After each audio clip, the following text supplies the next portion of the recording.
What have I been up to?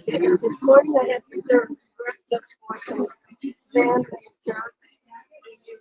Take care of doing that. So I was at the church at 7. Yeah. And I was up probably 3 o'clock in the morning. And then I went to a basketball game. And I got to do little list of call people to get the vote out. And then I also have to run around the neighborhood to pass out. So I want to watch a tire for the kids.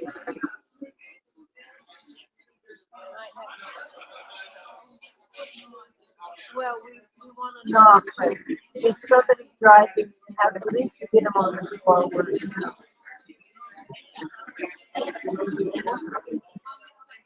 Well, and it takes so much. Oh, I've got 200 in the car. Well,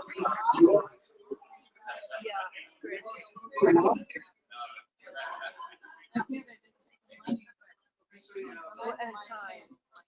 Yeah, and it takes time. I know it's a pain, but then somebody goes, That's great.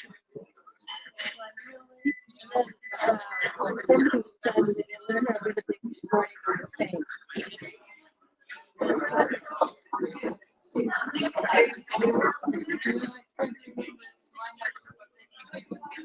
Oh, yeah. In the scheme of things, it's not that big a deal. Yes. It's a teaching business.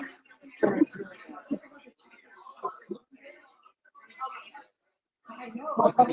And I'm so mad. Yeah, I got to fix my garage.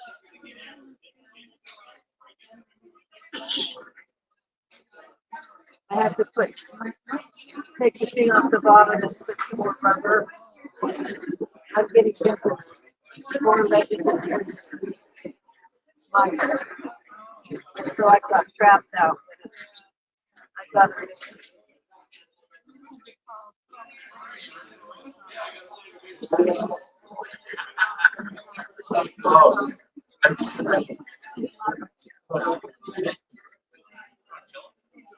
Everyone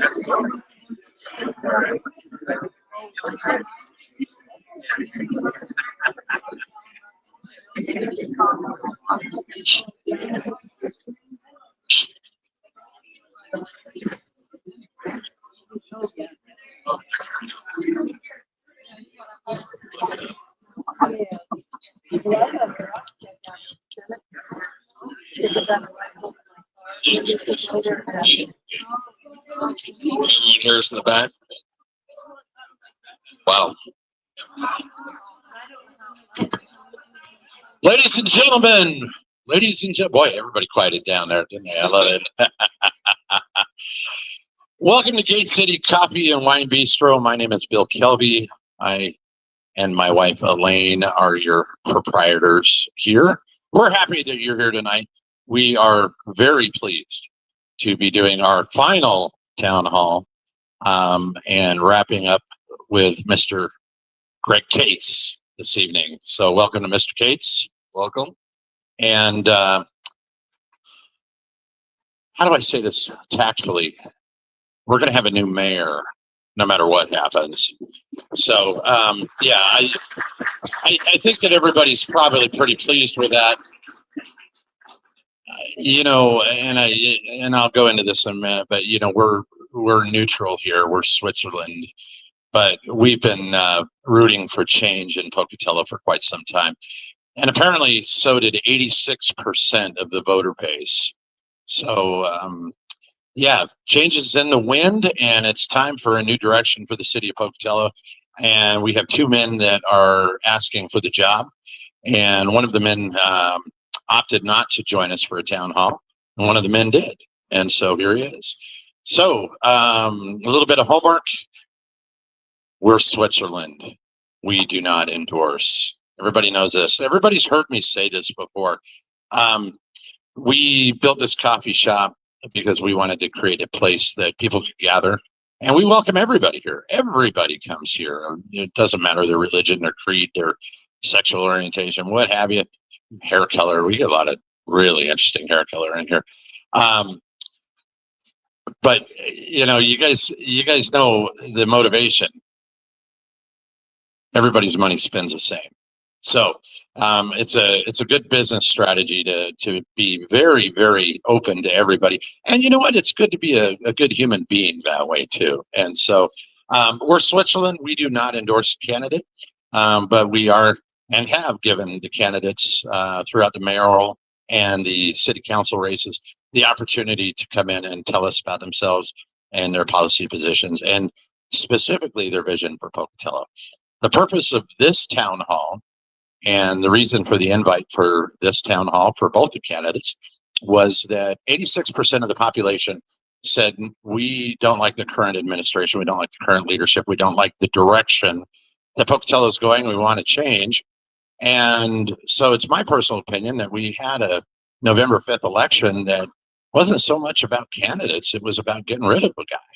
And you can agree with that or not agree with it, but 86% of the population said he's got to go. And so what I'm finding from our customer base, and you guys know we have a lot of customers that come in and everybody talks to me and everybody tells me their deep, dark secrets, it seems like.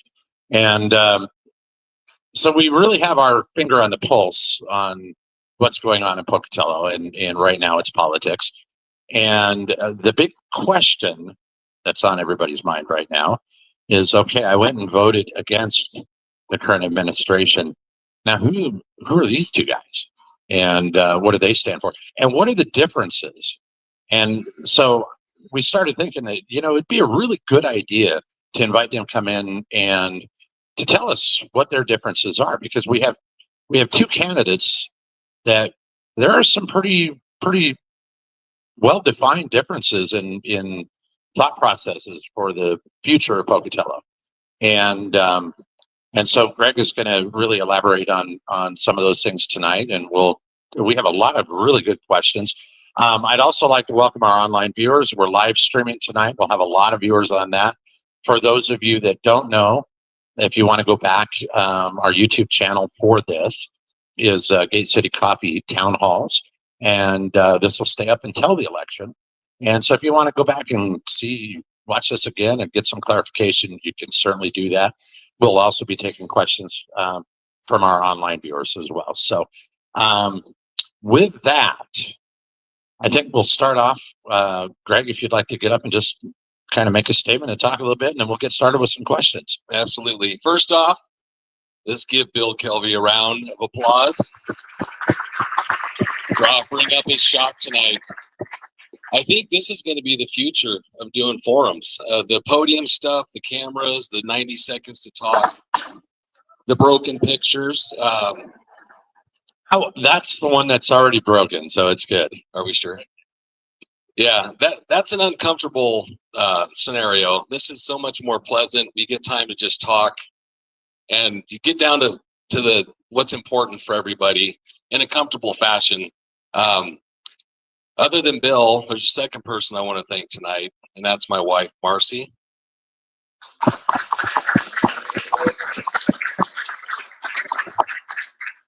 I decided to run in December, and that's 11 and a half months ago. And it's been tough. I mean, it's taken up most of our time to get prepared to run this race. I started out, built a website, built a social media presence, started meeting with people every spare chance I had, went through putting signs in the ground, public forums, while working full-time. There is a stark difference between my candidate and I. My candidate does have a full campaign team. I'm a one-man show. My wife has been with me the whole time. I do answer all my own questions online. I respond to everybody individually, in person. And that's why sometimes I am late a little bit getting to people. So if you're someone I haven't answered back yet, I apologize. I'll get to you, I promise. As far as the campaign, Bill's right. What happened on November 4th was we got rid of someone who had been in office here for 16 years. And there were a lot of anyone but Vlad votes in that campaign. And if you think about it, it's changed the dynamic now because we don't have a mayor right now. And this is the first time in the history, as far as I'm aware, I've been told, in our county that we had a runoff election where neither of the candidates was an incumbent. So we're on new territory right now, which I think is pretty cool. Personally, I've lived in Pocatello for 20 years. My children grew up here. I met my beautiful wife here. And we built a life here. And we plan on staying here for the rest of our lives.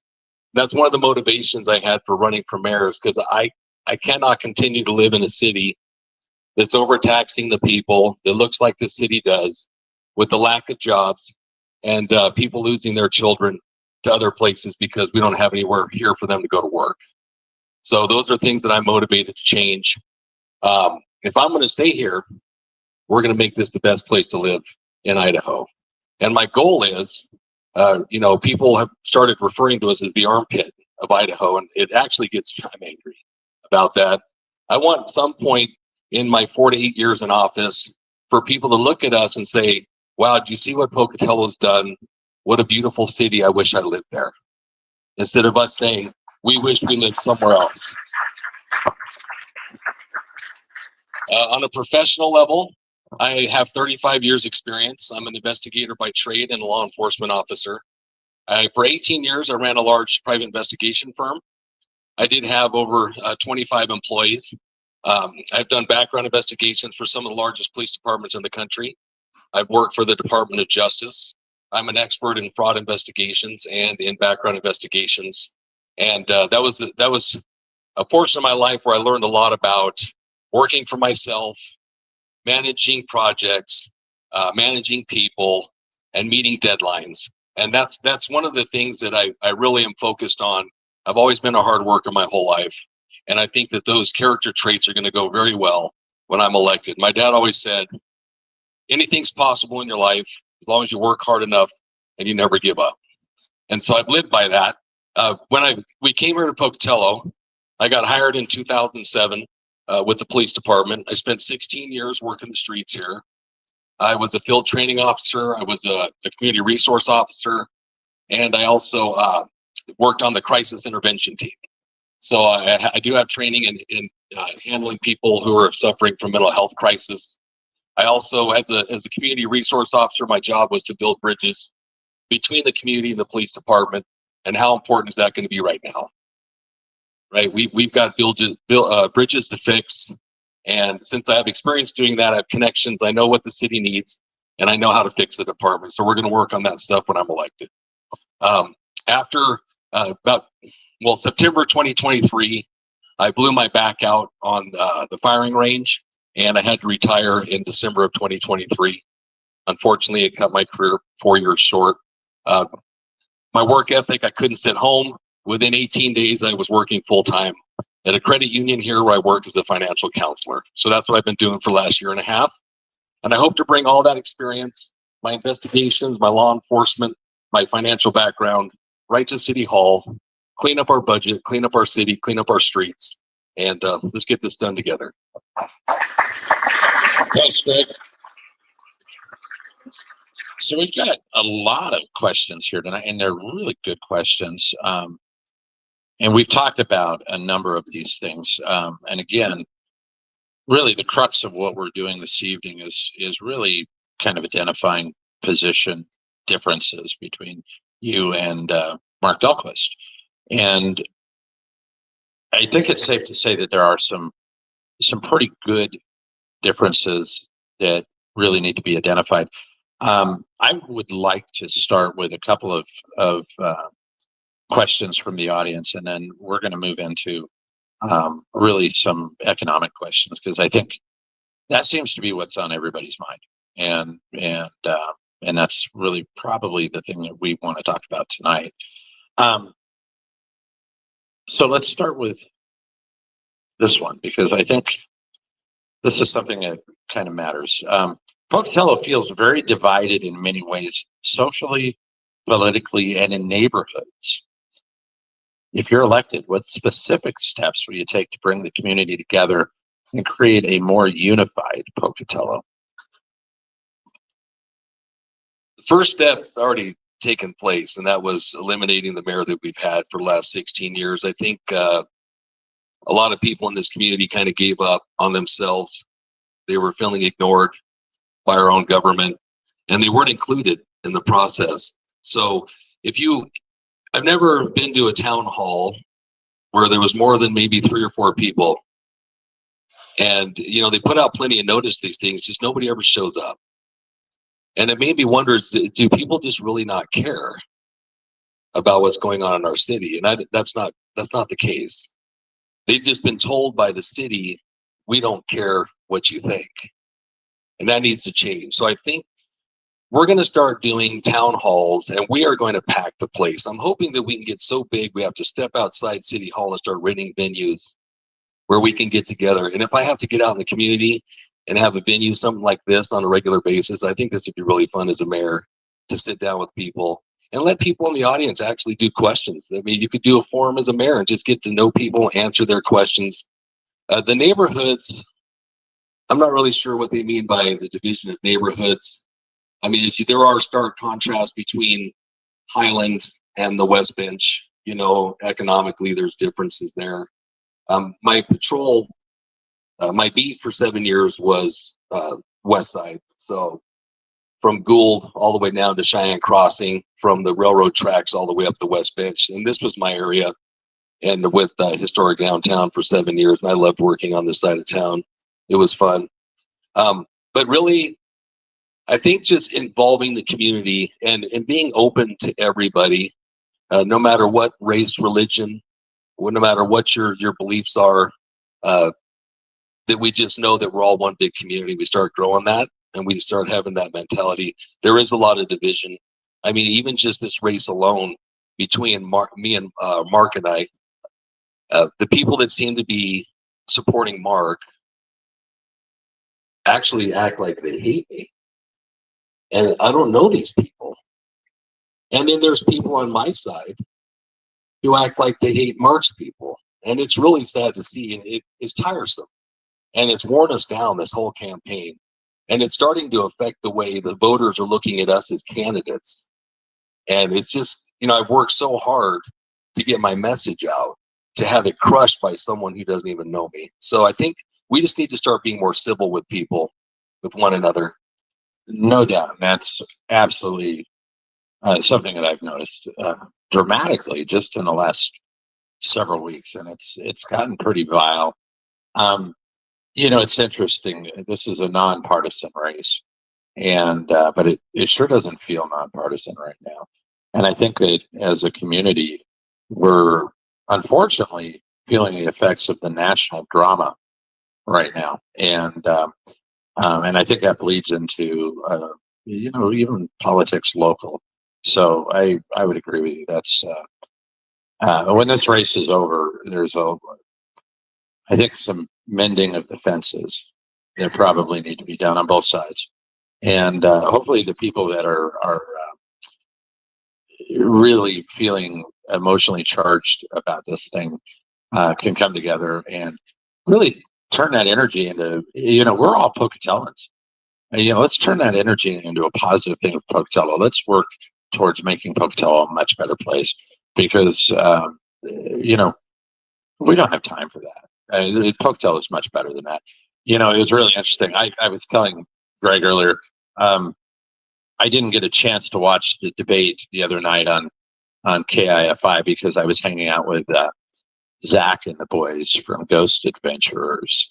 They came in here for an hour and hung out with us, and we got to spend a little time with them. And so I didn't really get to watch that debate. But this whole idea of a runoff election without an incumbent mayor in Pocatello, we are in a position, we are at the precipice for the first time in many, many years in Pocatello, where we can affect change and affect a positive change for Pocatello. And, as long as we don't screw this up, we've got a lot of good future here. Now, I will say this, and I mean this. I know Greg. I know Mark.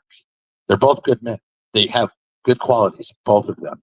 They both need to have a voice in the future of Pocatello, regardless of who's elected. Um, Having said that, again, there's differences between the candidates, and the voters need to decide who's the best person to represent me, in moving forward. But moving forward is the important part. And Pocatello has got so much going for it. And like Greg said, we should never be considered the armpit of Pocatello. Zach and the boys made a comment to me that I hear this all the time from tourists. The nicest people live here. I haven't met anybody that's not nice. And I, well, hang around a little while and you meet We somebody. haven't been on my webpage. Yeah, they haven't looked at the trolls on Facebook yet, but seriously, I mean, we've got a lot of great people that live here, and people that are truly interested in each other and caring for each other. And so, anyway, I'll get off my soapbox.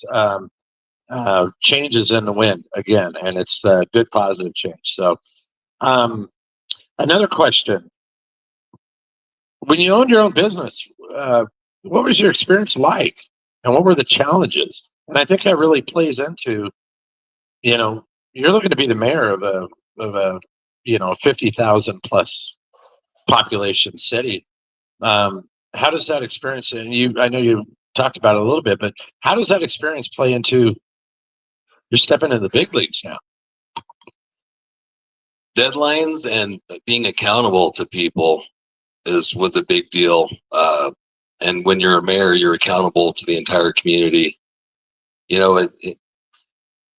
When my job was to do investigations and screen people who were going to be working as police officers in over 30 different police departments, thousands of candidates that I'd screen to be hired as police, it's probably one of the most important jobs, where you got to get it right when you hire people to be a cop. One wrong bad hire, and you can cause a lot. You can cause a lot of problems. We had deadlines. These everyone's under pressure and time constraints to get stuff finished, and putting together a product, just making sure that you don't cut corners, that you are making good decisions, that we wrote a lot of reports. You had to be able to actually put thought to writing, and when you work for yourself, if you don't perform well, you don't get more work. So, too, being a business owner, there's really no one that's going to come along and save you if you're not doing. We only get one bad cup of coffee. What, right? How far does that spread when you get a bad cup of coffee? So just, and it takes a lot of dedication to work for yourself. When you don't have a boss to get up and report to, it's kind of easy just to sit home and not work a day. But it takes a lot of a good work ethic and a lot of effort to work for yourself, and pride in what you do. So a lot of those things, it carries over, because as the mayor, you're really not. You do have the city, the community to report to, but when you're at work, who in the city is going to say, "Hey, Mayor, you're late today"? Probably not too many people. So you got to have a work ethic, and you got to be accountable for yourself to be successful. So having your own business and transitioning that over to the mayor's office, I think you could draw a line. It's not a direct distinction, but it does make it easier for you. That makes sense. Well, let's dive into some economics. And I'll start with really my own take on what I'm seeing as a difference between Mr. Cates and Mr. Dahlquist. As a business owner, I pay close attention to the economics of our city. And most of you, those of you that know me, know that my background is in finance, and so I watch these things, and it's important to me to see what the dynamic is in our city and the health of our economy in our city, and we have a problem there right now, and it's been an ongoing problem. I'm and correct me if I'm wrong, but I'm seeing a very distinct difference in the perspective in the future of Pocatello between job creation and housing. Now, these two are not mutually exclusive. When we talk about bringing in new businesses to Pocatello, we talk about recruitment, and I'll touch on your statement that you've made in here, on your candidate statement. But bringing new businesses to Pocatello requires housing for businesses. Mr. Dahlquist, I'm going to paraphrase his quote, but Mr. Dahlquist has made and taken the position that we need to build a lot of housing, and then people will relocate here, and that will bring, in his words, revenue. And that seems to be, and again, Mr. Dahlquist is not going to join us, so I don't have the opportunity to ask him directly on this, but we did touch on this when he was here before.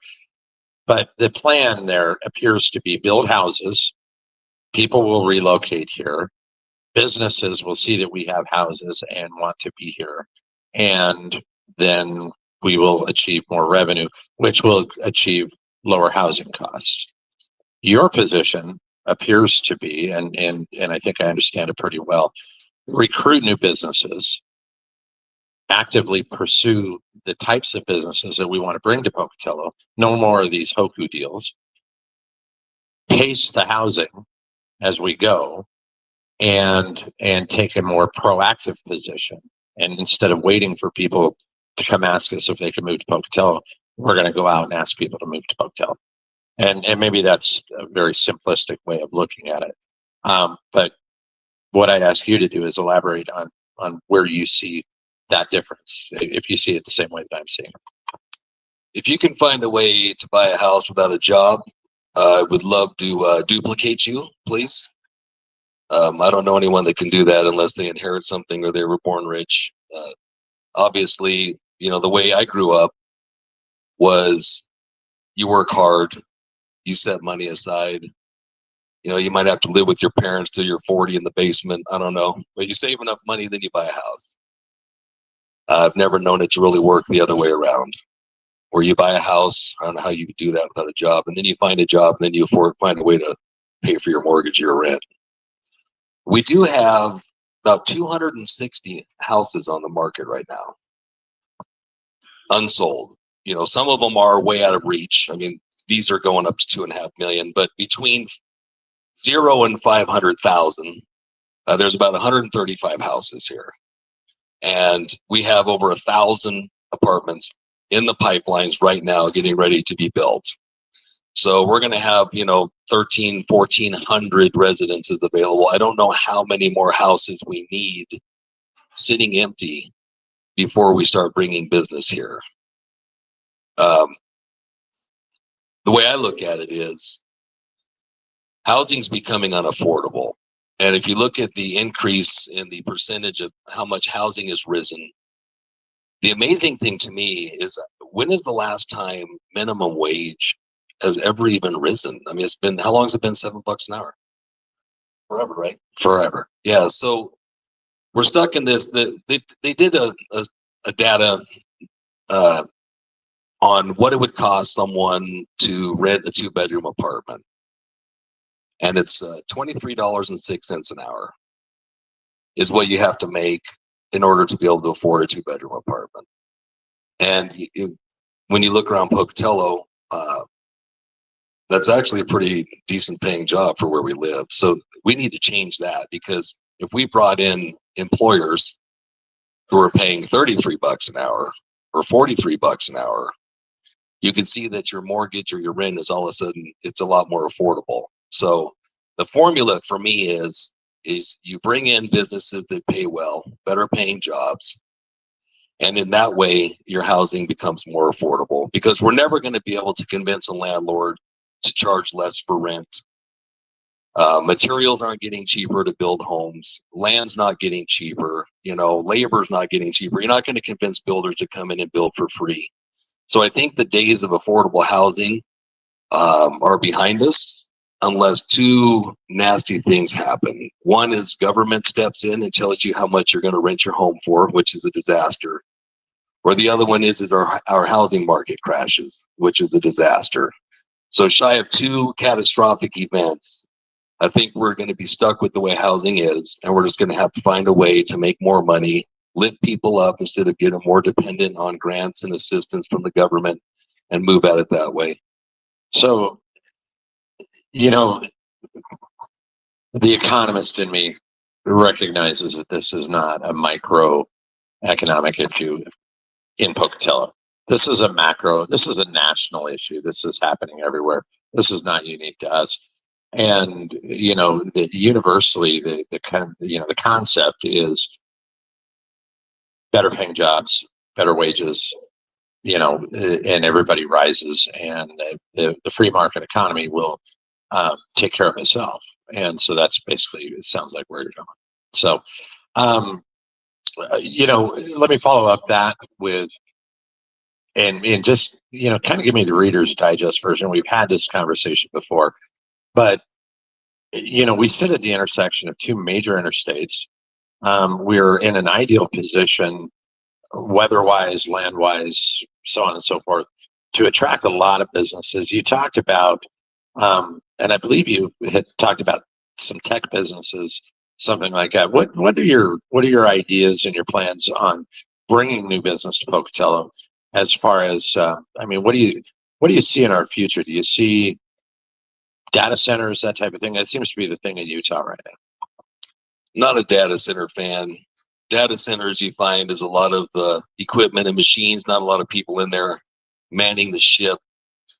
One of the things that I see as being a huge benefit here, since we do have I-86, I-15, we're a major transportation thoroughfare. We're the gate city. We have a railroad.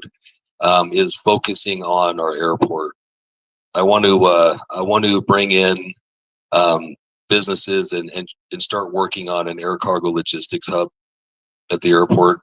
DHL, Amazon, UPS, FedEx, warehousing, fulfillment centers, industry, manufacturing.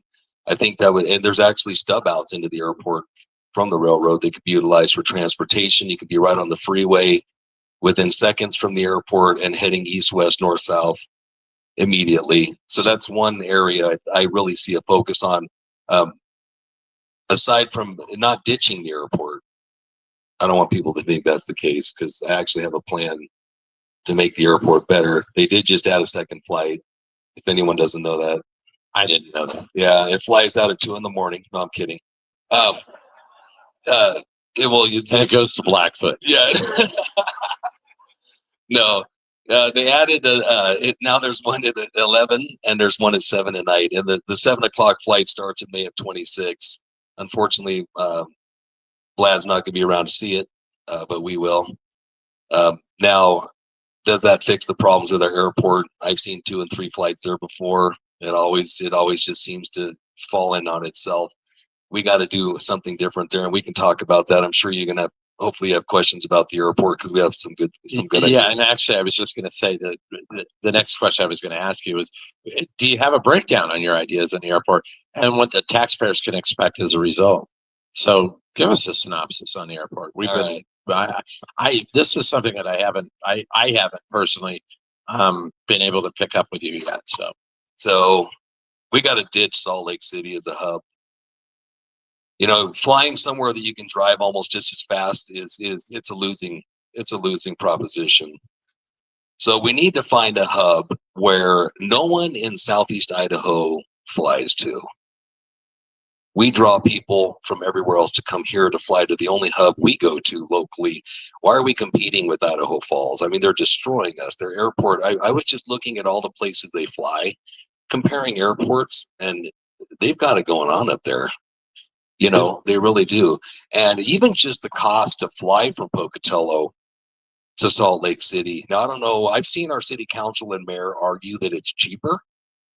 And I'm saying, when's the last time you flew out of here? It's like $300 to $600 extra just to catch that leg. Well, they're on the P card. Right. Well, yeah, P cards could be another conversation too. That's going to change. We have hundreds of P cards floating around our city. So changing the hub and changing out Delta SkyWest altogether. Now there's Breeze. Have you heard about Breeze Airway? Just started up in Twin Falls. Yeah, just the other day I heard about it. Yeah, it's like this luxury liner, and they just take, and they've got hubs all over. The Idaho Falls started with Allegiant, and they built from there. So I'm sure there's an airline somewhere hungry for an airport like ours. We don't have to call out the big wigs. We can get people to fly us places. I like Southwest as an opportunity. They do have some unique places to fly. You got Seattle. You can do LAX. You can do the Bay Area. You can do Arizona, Dallas, Minneapolis, other places. But we need to change the hub. We need to make the hub so far away you would never think about driving there, right? And then also, since we're not technically a destination city, just fixing ourselves inside and making people look at us like, this is where I want to be. We can actually attract people to fly here. But for business purposes, we need an airport. It's killing us economically. I've been told by economic developers that until we get our airport fixed up, we're going to have a hard time, because these CEOs and things, they want to be able to get in and out of here. If you think about how do you get out of Pocatello right now, it's in a car and that's it. The other thing I want to bring back, and I used to enjoy these 20 years ago because I used to have to go there for business, was a little 24 seaters that would fly to Boise. You could be there in 35 minutes, or Spokane. Well, wasn't that Big Sky Air? I don't care who it is. I'll take the plane, right? Because that 3-hour drive to Boise is a nightmare. So you could literally get on a plane, fly to Boise, go to a concert, go to dinner, and fly back the same night. And go to work the next day. Right, and go to work the next day. So those little flights are cool. I would like to see Spokane. I would like to see Boise. And so we had all this stuff once. Everyone's like, that's not possible. That's not possible. Well, if we had it once before, we can get it back again. So changing the hub, bringing in those little flights, and giving people a reason to actually come here is what we're going to do. What's your position on this? And I forget what they call the project out there where they're promoting the ball field and the development out around the airport. Is this pipe dream, or is this something that we should be chasing? Press, yeah. At first I thought it's crazy, but the concept's nice. If you could actually get someone to give you $500 million, it would be amazing. But we don't have $500 million, and if they think the taxpayers are going to pay for it, they're crazy. They can't. The concept is actually really cool. It's way more than just a ball field. It's a convention center. It's a concert center. If you think about what Idaho Falls has with the indoor hockey team and all the concerts, I mean the Met Center, whatever the center is up in Idaho Falls, is legit, and it's the same concept here, even better. But when you bring this plan with no investors and no support or permission from the tribe, what happens? I mean, they mentioned Crest, and I think the doorbell rang, and it was someone from the tribe with a lawsuit. It was that quick. I don't think they got 3 days in without being served papers saying, "What do you think you're doing over here? You realize the airport's on the reservation." Yeah, that actually leads to another question, if I can find it here. But basically, I'll just paraphrase it. And you've mentioned this before, and I've heard you speak to this a little bit before. The relationships that the city has with various entities, including ISU, we've discussed that. But let's talk about the relationship with the tribe. And you seem to feel that there's a lot of potential to work with the tribe and really do some real positive things with the city of Pocatello and the tribe. Why don't you go into that a little bit and tell us what you're thinking there? We share a lot of common land with the tribe, and if we don't have we've seen what happens when we don't have a relationship with them. Everything gets jammed up, and the history of Pocatello really centers around the tribe. And when we talked last time, you were saying that we don't even have an Indian museum or any reservation, anything acknowledging their history here. And that's absolutely true. Yeah. We used to have the Indian parades downtown. Right. And so they want to get involved too, but I've been told, because I've been trying to get my way in there to meet with some people. They've got a new progressive leadership there, a younger leadership who's wanting to get into business, and they would love to work with the city, but they were not going to do it until the mayor changed out. So they know I'm coming, and they know when I'm elected that I'm going to want to meet with them and sit down and start looking at how, as a group, regionally, we can work with them.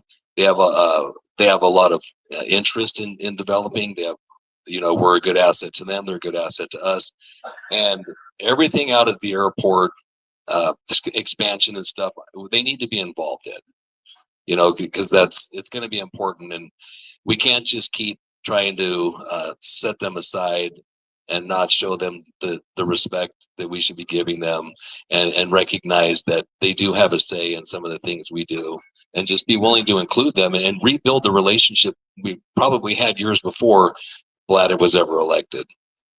Yeah, there's a lot of work to be done there, but there's a lot of positive potential with the tribe, and I would definitely agree with that.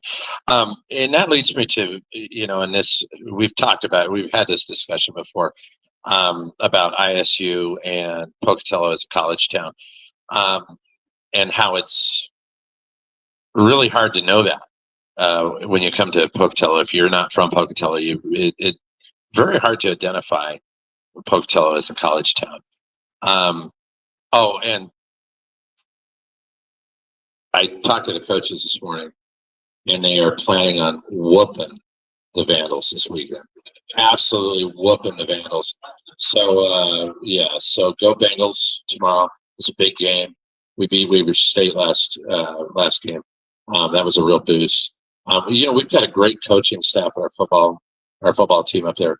Cody Hawkins has done a great job. I can't tell you how many times I've seen him in here with his kids, one-on-oneing the kids. And I've heard him say on more than one occasion, you're not going to go pro. So you better plan on getting your education and do it right. And he requires that. And he really cares about these kids. So I think he's doing a great job with the program. So we're excited that he's here with us. Pocatello is a college town that doesn't know it's a college town. You drive into Pocatello, you really don't know that it's a college town. I went to college in Missoula. You hit city limits, you're in Grizz country. That's the other big game this weekend. FCS championship is going to be determined by the Brawl of the Wild. Missoula's number 2. The Cats are number 3. So I'm planning on a big win for Missoula tomorrow, but that's a whole nother story.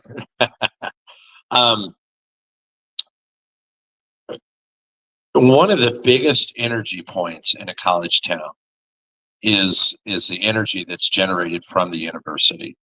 And that energy from the university comes from not just the students, but from the faculty and the staff and the people that work at the university, that they're truly proud to be a part of the community and to be a part of the town. You've talked about the interactions between the city and the university.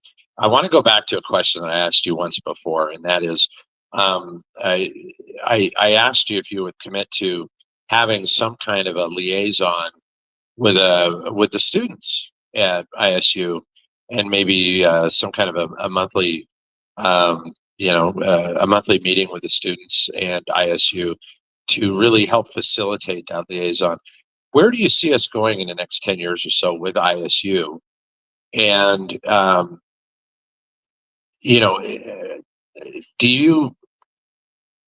how do you see them performing with the city in the growth of Pocatello? They're probably one of the biggest parts of our economic development that I'm seeing right now. I met with the regional economic development group here, who has a real vision of research and development partnerships with our research and development college.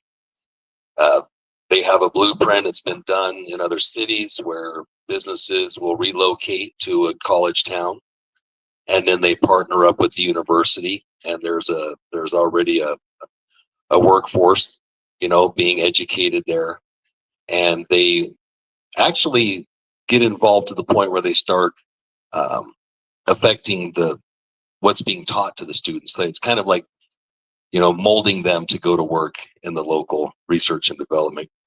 Boise State does that with Micron. Right. So Tremendously. same exact concept.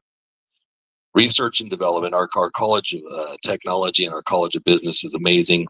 Right now, I know the university, I believe they're getting ready to try to expand and do a research and development complex on their property, which would be amazing because when you start mixing research and development with universities, there is a lot of opportunity for state and federal funding there that will help the businesses coming here and the university. So when you look at our like high tech at the university, we're really big into healthcare, pharmaceuticals. You could get those kind of research and development businesses here, and literally the CEOs and the companies can go to the campuses and be part of seminars and instruction and meet with the facility and staff and the students. So it creates a direct pathway to employment. So, and the internships and the work development they get there.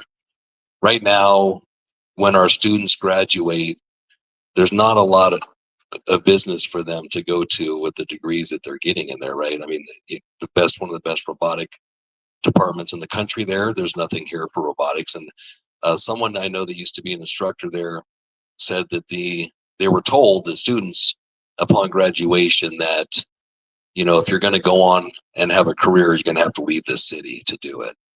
And we need to change that. So focusing on strengths and businesses that align well with the university. We have a work ready force, that's so beneficial for people relocating here, that it helps them realize, hey, we've got employees here, and you can do the internships. The state and the university will pay the students' wages to come work for you. And so that's a big thing, I think, involving the university, is they're going to help our economic development immensely. And that means that as a community, we're not going to watch all of our kids leave town to start families somewhere else. They'll be able to do it right here. Yeah, and that's a really, really big deal. College towns that have taken advantage of that concept have done very, very well. And that kind of leads me to a second point with the university that I heard you talk about the other night, and that is the business incubators. And tell us your thoughts on that. Kind of what are you seeing?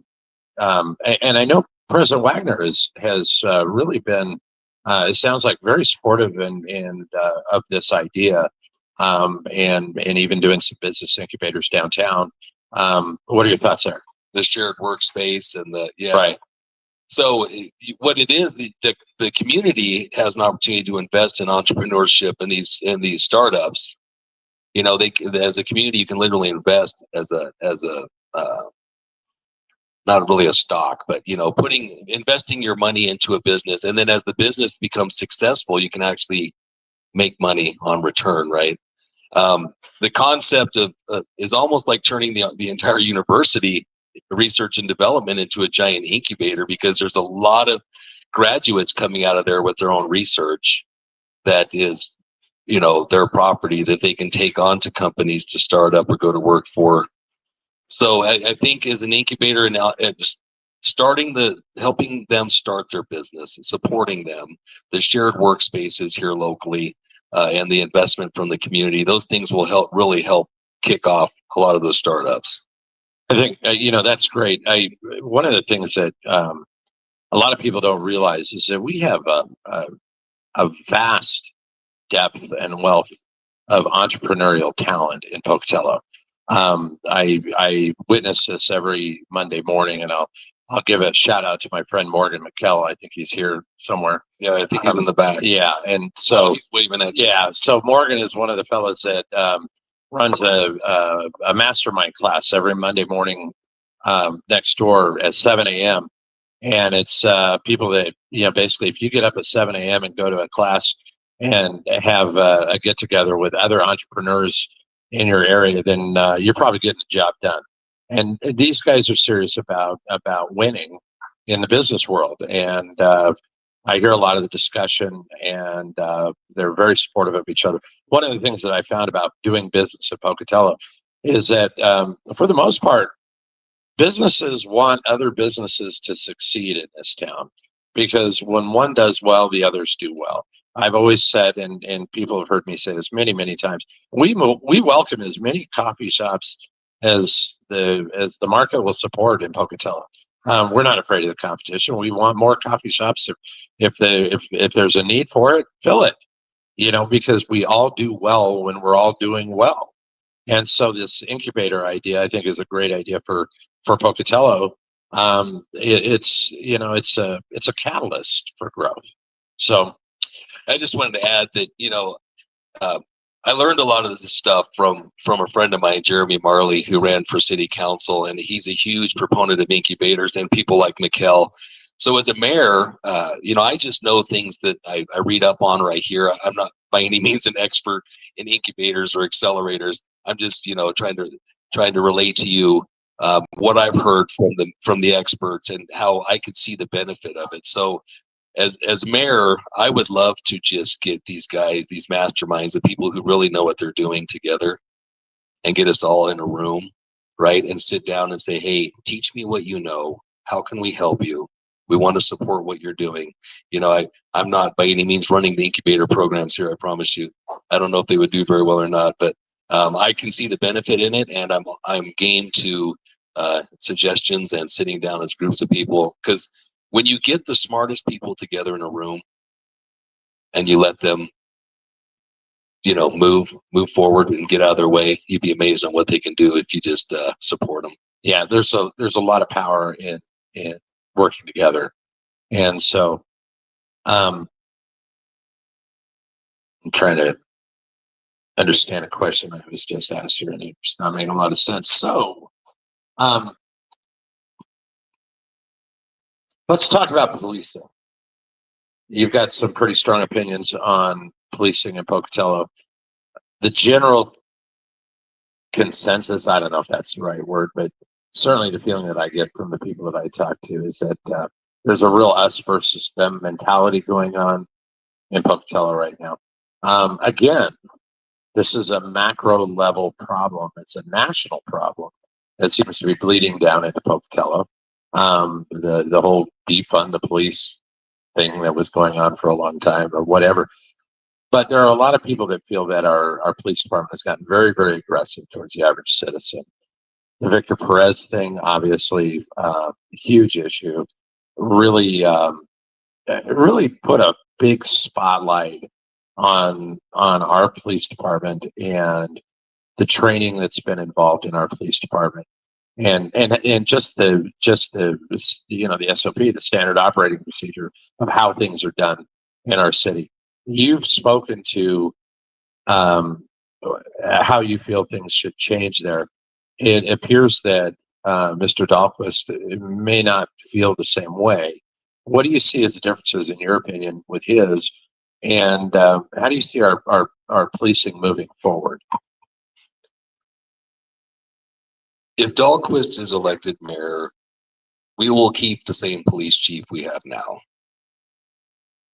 If I'm elected mayor, we will not. That's the difference between the two of us. During our forum the other night, Dahlquist, he went off on a tangent about me wanting to defund the police. That's the furthest thing from the truth. I was an officer here for 16 years, and I told basically anyone that was watching the news that night, there's only one job being switched out at the police department when I become mayor, and that's the chief. Everyone else, we're going to find a way to get through this. When I was the community resource officer, I did all the social media for the police department. And it was during the time when we had the Antifa, the riots, defund the police, the George Floyd incident, the Michael Brown, all of these things came to head. And, there were officers being shot to death in their cars and parking lots and intersections. And all across the country, the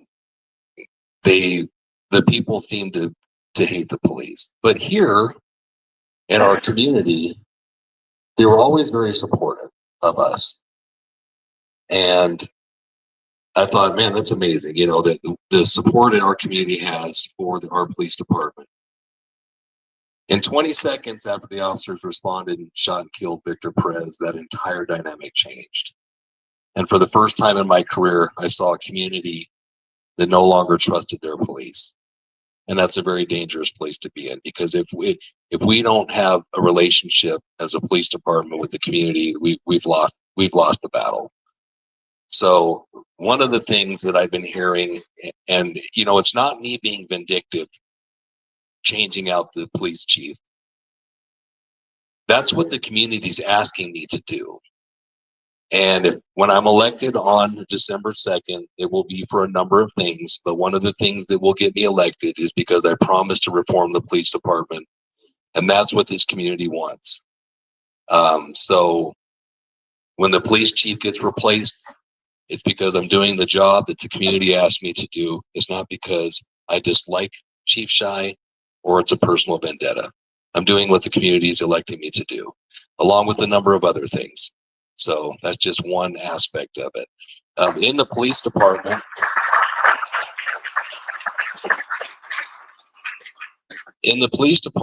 reform-wise, once we get everything out of the way and we start to heal, we start looking at our hiring standards. Like I mentioned before, I was an expert in law enforcement backgrounds. I know how important it is to hire good people. I know the liability of hiring officers that shouldn't be wearing a badge and a gun. I'm not saying there's a lot of them at the police department right now. I'm just saying we need to be very careful about hiring. When I first got hired in 2007, Pocatello Police was one of the hardest departments in the state to get hired on with. Now it seems like we're desperate because it's difficult to come by people who are willing to put on a badge and a gun at this point and go work the streets for 25 bucks an hour. So, you know, you don't want to settle at all. So working on the hiring, really taking a look at our training, because the mental health it's broken in our community itself. So mental health, a lot of it has fallen on the police department because the rest of the system's broken. It's kind of just trickled all the way down to hill. And the last step it gets on is when it's the police, right? Having to deal with the gentleman who the system left behind and failed. And then everyone expects the officers to be able to respond appropriately. And they're just not trained well enough to do that. The last place you want to put all of your mental health is on a police officer. So we need to get them trained, cross-train them, start meeting with the experts in town, and start focusing on rewriting some policy, looking at how we're going to better train our police, and then retention at the PD's bad. We've lost a lot of senior officers.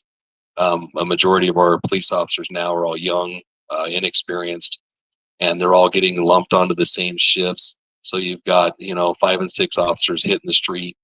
None of them, they don't really have more than a few years experience. And then when you have inexperience, faced with a crisis, bad things can happen. And it resulted, unfortunately on April 5th with Victor Perez losing his life. So those are the 3 aspects in the police department I want to really look at, make sure that we're on our game with those.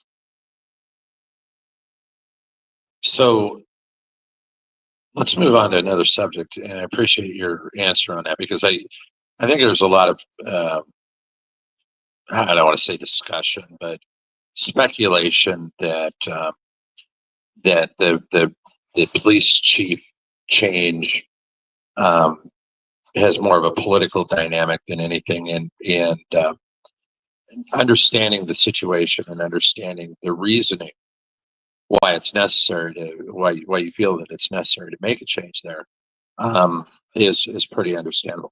Do you think that this relationship between the citizens of Pocatello after the Victor Perez situation, do you think this is a situation that it will take long to fix? I mean, is this a long-term process, or do you think a new police chief will really help move this along?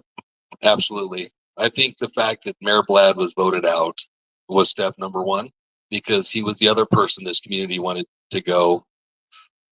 I think, honestly, as long as Chief Shy is in charge of that department, that no one will ever truly believe that there's change being made.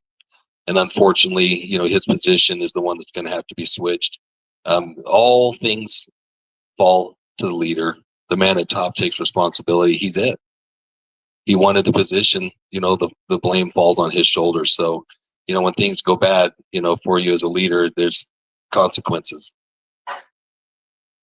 So let's move on to budgeting and transparency. This is one of the issues, and I think there's a pretty strong difference between you and Mr. Dahlquist. In listening to the debate the other night, you discuss again your feeling about having a forensic audit and going line by line through the budget, line by line through the spending, finding out where the waste is, finding out where the money's being spent, where the problems are. Mr. Dahlquist was pretty quick to make a comment that I found a little bit troubling, and that was that a forensic audit is for criminality only. Now, I'm an accountant, and I can tell you that a forensic audit is not for criminality only. A forensic audit is simply to take the process of an audit and really, really fine tune it to the point where the numbers are really, really clear. And it takes a high level specialist to really do a deep dive into an audit. It according to you, the budgeting and the budget in Pocatello is almost impossible to understand. And so you feel that it takes a forensic audit to do this.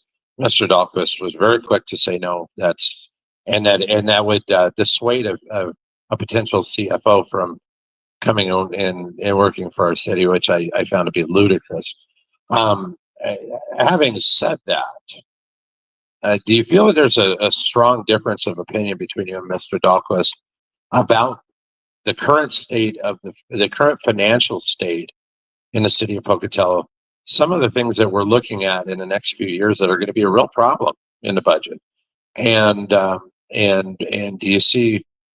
you feel that Mr. Dahlquist has a plan to address those, and maybe contrast your plan with what you see as his plan to address the issues with the budget? I don't think my opponent has any clue how bad our budget is. I really don't.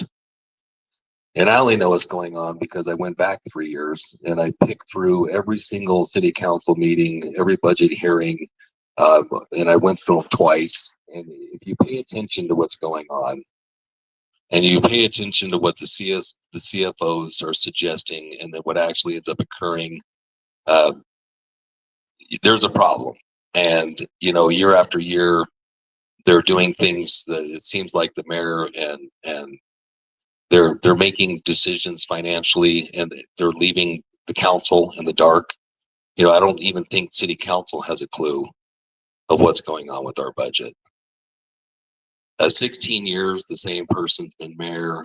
I call it accounting by chaos, because I truly believe that if your accounting is such a mess that nobody can ever really come in and take a look at it and go, hey, that's not supposed to be happening. It's easier to move money around funds and do things that maybe you shouldn't be doing necessarily when they're not on their own little box and position where they're easily accountable for. We've been through 3 CFOs in 5 years. 2 of the years in between that, the mayor and his chief of staff did the budget. And if I'm going to step in there and be handed a $160 million budget, I'm not going to take the, hey, don't worry about it, it's all there approach. I am going to sit down and we're going to get to the bottom of where the budget stands. Because, best case scenario is we find out, hey, there's nothing going on here. Your budget's great. Somehow our current auditor year after year gives them an A+ passing grade. And I'm going, that's impossible. I'm not even an accountant, and I know that's not true. So we're just going to find an independent auditor. We're going to go line by line by line. We come out the other end. We're going to know, hey, if there's any waste, if there's any fraud, if there's anything going on, we're going to just identify it. But I do not want to start out running a city being handed somebody else's check registry and take it for granted that it's all balanced out. So it would be irresponsible for me to move forward just assuming that everything's well, and because I know it's not. So what we're going to end up finding, I'm assuming, is that at least that there's some inefficiencies, and there's some places where we can tighten things up. We're not going to be able to even get started though without a CFO. We can't just float around with no CFO, and what we keep losing them year after year. We need a CFO that's we can get to stay, and who knows what they're doing, and it's on the same page with the mayor, and they're not constantly conflicting with one another. You have a CFO that's giving you suggestions, you have a mayor that doesn't want to hear it, and then we end up where we're at. So, talk to me about your how you feel about the. So we just elected 3 city council members. Dakota Bates retained his position, Ann Swanson, and then Stacy Satterfield. All 3 good people. All 3 I know. How do you see a relationship with the city council with the budget? And one of the things that I've heard quite a bit of is that the council really, for the last few years, has really had no idea what they're looking at in the budget, and there's really been no help from the mayor's office to really give them some good explanation. So, in what you're talking about is, you're going to bring the city council into this equation quite a bit. well, it's where they belong. Yeah, absolutely. Right? They sign off on the budget. We just propose it. They get to make decisions on it. So how they're not involved, I have no idea. Of all the council members that I've seen in the last few years, only one has even really brought up any tough questions, and that's Dakota Bates. He's questioned where the money's going, why is it going places, and he questions why money's being spent on projects. And what I've heard was it's actually caused him some issues, maybe some arguments with our current administration, because maybe they just don't want their council members asking too many questions. So you can't run a government like that. And personally, when I'm the mayor, you got to make sure that you keep your council informed, and you look to them for guidance. The mayor shouldn't be running the show all the time. The council's there for a reason.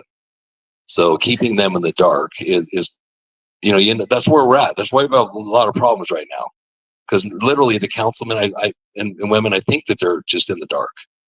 Yeah, it appears that's kind of. I think that's how a lot of people feel about it. So, okay. Real quickly, one of the things that I think you and Mark agreed on was this idea of tax increment financing, TIFs, and infill development. And I watched in the debate, and I think you guys pretty much agreed on most of that. Do you see any pushback on creating TIF districts to bring new business to Pocatello? The only drawback is that the city loses out on that tax revenue, right? Because the property's valued at much less than what it's worth any given year going forward. But I do know that developers need the help if we're going to ask them to put in infrastructure during their developments, that any assistance we can give them. And the TIF district is really one of the only assistance that a city has, the options they have to help. So the entire area of Northgate is a TIF district, and it hasn't developed it like we'd like it to, but that's not because it's a TIF. That's just because of poor leadership. Revenue sources for the city of Pocatello, and you've one of the things that you've talked about that I appreciate is that the idea of having multiple revenue sources. What do you see as the revenue sources for the city of Pocatello moving forward, as compared to where they've been for the last 16 years? As a business owner, I have coffee, I have beer and wine, I have a gift shop, I have food, I have different revenue sources. What do you see as Pocatello's untapped revenue source that we could do a better job with, that could really help create a revenue stream of Pocatello that'll give us more money to work with? Really bringing business here. Mark in the debate, I heard him yell several times. It seemed like revenue, revenue, revenue. Well, all I could hear was fees going up and taxes. That's not the kind of revenue we want to bring in. We don't want revenue from the people that live here to increase, because that's a tax. So we need to diversify our revenue streams by bringing in businesses, and that way they're sharing in the tax burden and it's taking it off of the homeowner's shoulders. And then development, building houses and adding value to the tax rolls. Property value helps bring in revenue. So that would be just, I think, naturally through growing and becoming more successful and watching larger businesses come here, we'll be able to tap into the revenue streams that we're looking for. I'm not a big fan of fees, and I wish things could be free, but they're not. But do not want to take revenue in a source where it's gonna impact the taxpayers. Yeah, that is definitely a concern that the taxpayers have. I kind of want to wind up with a little downtown stuff. I'm a big fan of downtown Pocatello and the historic downtown. You have a pretty well-defined plan for the historic district and for downtown Pocatello. Contrast your plan with what you feel Mr. Dahlquist has as a plan for downtown Pocatello, and why you feel that this is the direction that the city of Pocatello needs to take. And while you're at it, we might as well touch on moving City Hall downtown as well. And what you see is maybe where Mr. Dahlquist stands on downtown Pocatello development, and what you see. I don't know if he has a plan. I haven't heard one. Unless you're going to be putting more housing here, I don't know if he has a plan for downtown. I want to revitalize downtown. Like I said, I patrolled this side of the city for 7 years, and I love downtown. And my wife and I walk these streets. We went to Twin Falls or Idaho Falls, excuse me, and we saw what they had, and it seemed really bustling down there, and people were enjoying themselves. But then we came here, and we looked at the buildings and how you can see the mountains between the buildings, and we're like, my gosh, this is the most beautiful area right here. We have a gem, and we should start taking advantage of it. But you can't take advantage of it when people are passing you at 50 miles an hour. I used to run radar about a half mile up the road here on Main Street, and I would clock people at over 50 miles an hour coming through Main and Center. I've had rollover accidents at Main and Center. It's not safe to walk your family in downtown during the day. And then you have 1,700 kids with learner's permits hitting the street at 3 o'clock. Very dangerous, right? One of those is mine. So my plan, see, there you go. So my plan is to take 2 city blocks and shut it off permanently to thoroughfare and create a plaza.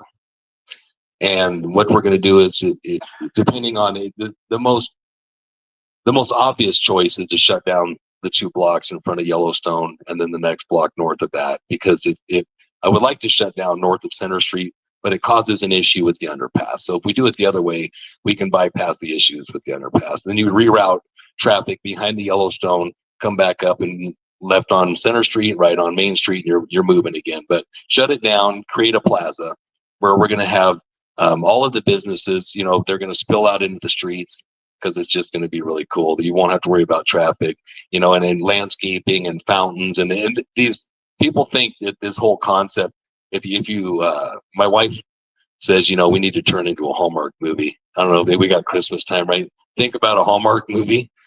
It's right. I know Hallmark movie. I do. I like it. Street vendors and performers and fountains, and it's just, people are like, that never happened, man. That's impossible. But it's not.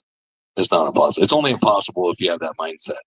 So that's my idea. I want to shut down a couple blocks of downtown and turn into a plaza. I've already quasi approached a large local business, and I'm going to seek funding for it, the same way they did Lookout Point and the Holt Arena and Brooklyn's Playground. Different person though. And so we can get this done without affecting the taxpayers. because I wouldn't think of doing something like that and raising your taxes. So you have to be inventive, and you have to be visionary, which I consider myself both. So we're going to close that down. It's not going to cost the taxpayers anything, and we're going to get everything donated to us. And I'm that confident in it, so I can just say it that way. Moving City Hall down here, I am a big fan of the comprehensive plan 2040. I don't like how many years out that is. I like more like 2026, but that's too quick because I don't want to wait another 15 years. But the plan is already to have City Hall moved into the federal building. Now, the expense of it, you're going to get a lot of pushback. It's going to take a parking structure, a lot of stuff going on. The mayor, he's already put it in motion. He's having people go in and bid to see what it would cost to turn that into a building that could be used for City Hall. I do agree economically and for the community that City Halls belong in the Civic Center in downtown.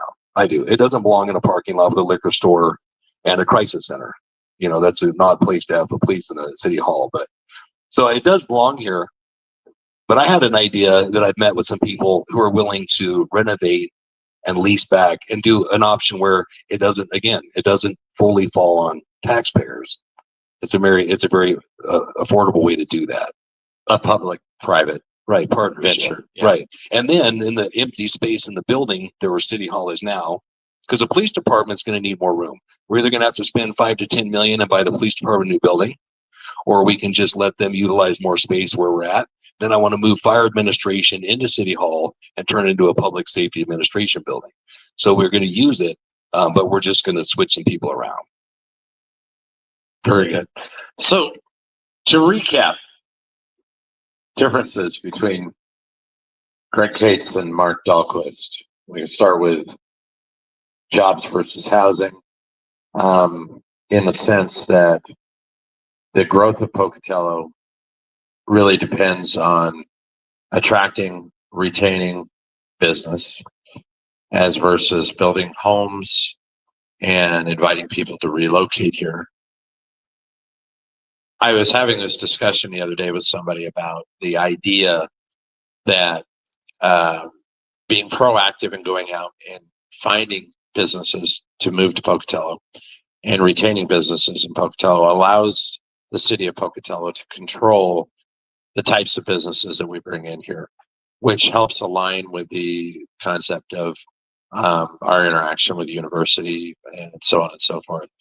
So it seems that there's a very distinct difference between you and Mr. Dahlquist on the idea of job growth and what's more important to grow Pocatello right now, where Mr. Dahlquist takes a build houses approach. You're taking a build jobs approach. So that's probably the number one thing that I see as a difference between you two. Sounds like policing, there's some differences of opinion. And it sounds like budgeting and transparency, there's quite a difference of opinion. What else do you see that you two really are markedly different on? And what do you want the voters to know? And I'll let you wrap up with this. What do you want the voters and the people that you would ask to hire you as the mayor? What would you like them to know that really gives you a distinct advantage over Mr. Dahlquist as the new mayor of Pocatello? I am the only candidate that represents change 100%. Everything I've done for the last year, I've been exposing issues. I've been talking about problems. I've been talking about solutions. I've been making waves while everyone else has been making excuses. My promise is change. Now, people get nervous when you say change. I'm talking about the kind of change that we've been asking for years. I listen well. I've met with thousands of people in the community. We're on the same page. We need to change what we're doing. We cannot continue to do the same things we're doing and expect any results to be different. So I have what it takes to make the change. People are going to be resistant, and you can't go about it in a way where you have to be focused, and to make omelets, you break some eggs. You have to be willing to break some eggs. And I'm not saying that that's going to be, I want to create issues all over the city, but you have to be focused and willing to just stick your ground. And there's a machine here. There's a good old boys club that I'm going to have to swim through to get change accomplished, and I'm willing to take that on. And I've talked about the Good Old Boys Club for quite a long time. There is a group that runs this city, and that they're the reason that we are where we're at. They don't want growth. They don't want it. I don't know why. It just seems like they don't want us to succeed, and we need to get that mindset out of the way. So I do represent change. And I know this city's ready for it. They told us on November 4th, like you said, 86% of this city voted for change. Now we just need to carry it one step further and elect the person who's actually going to push that change forward, and that's me.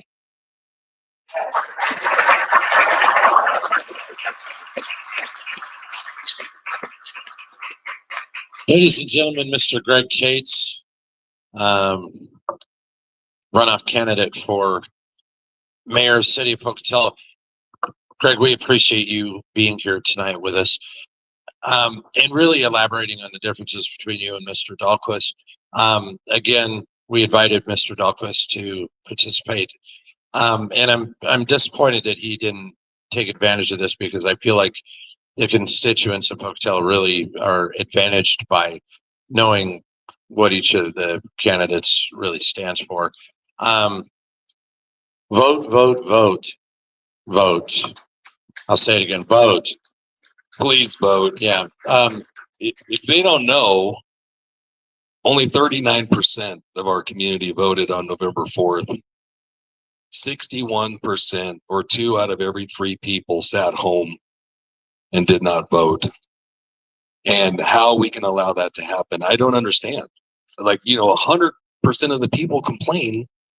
Yeah.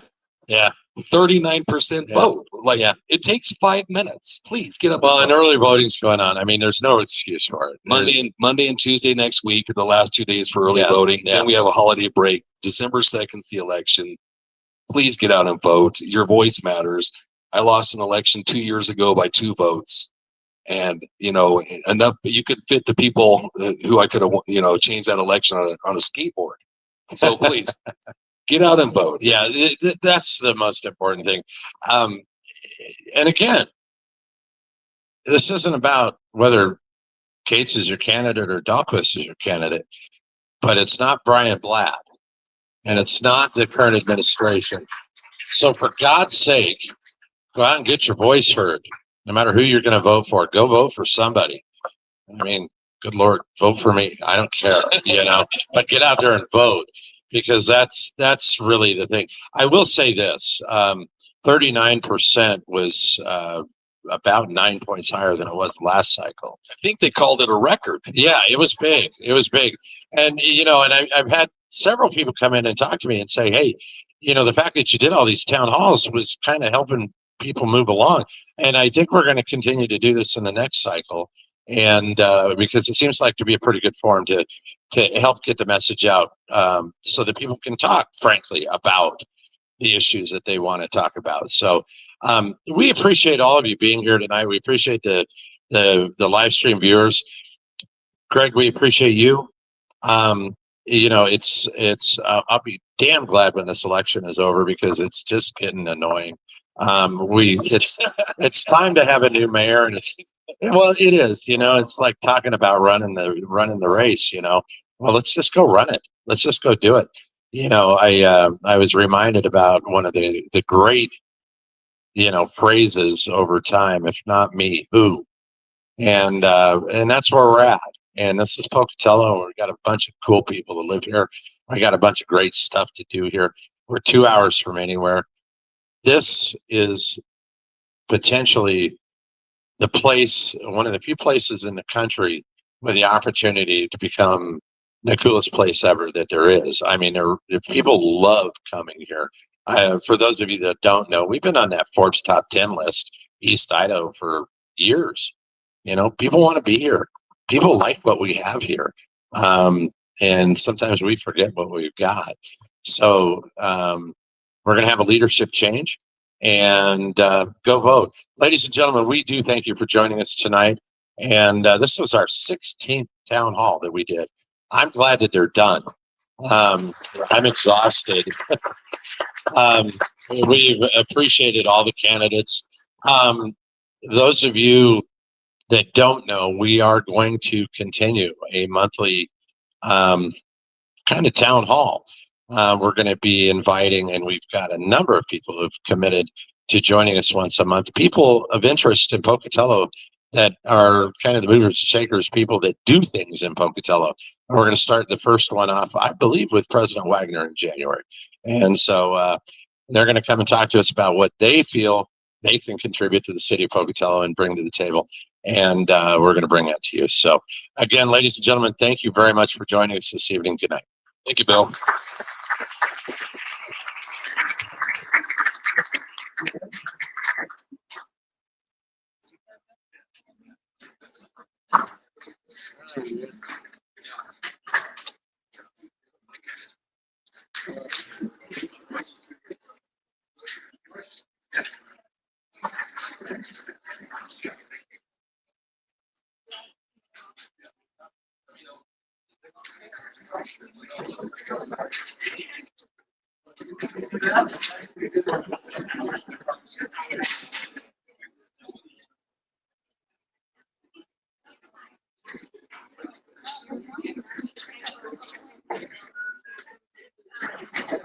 Bye-bye.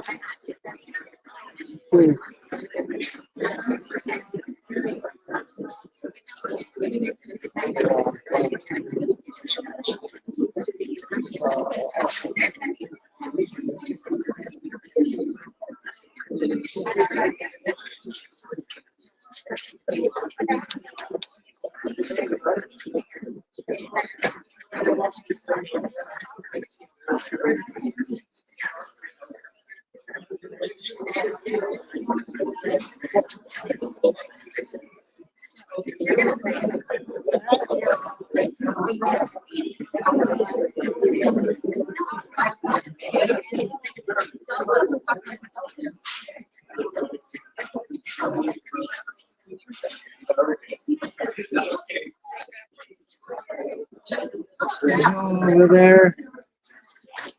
Oh, there's me a kitty, right?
Yes.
Why the bills are going crazy. I have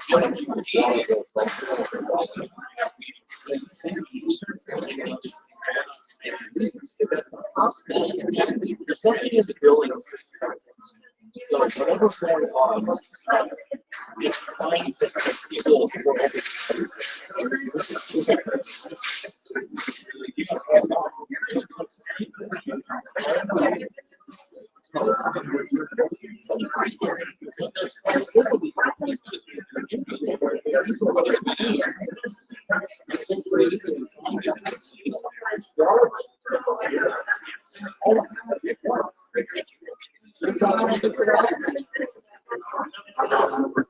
Oh.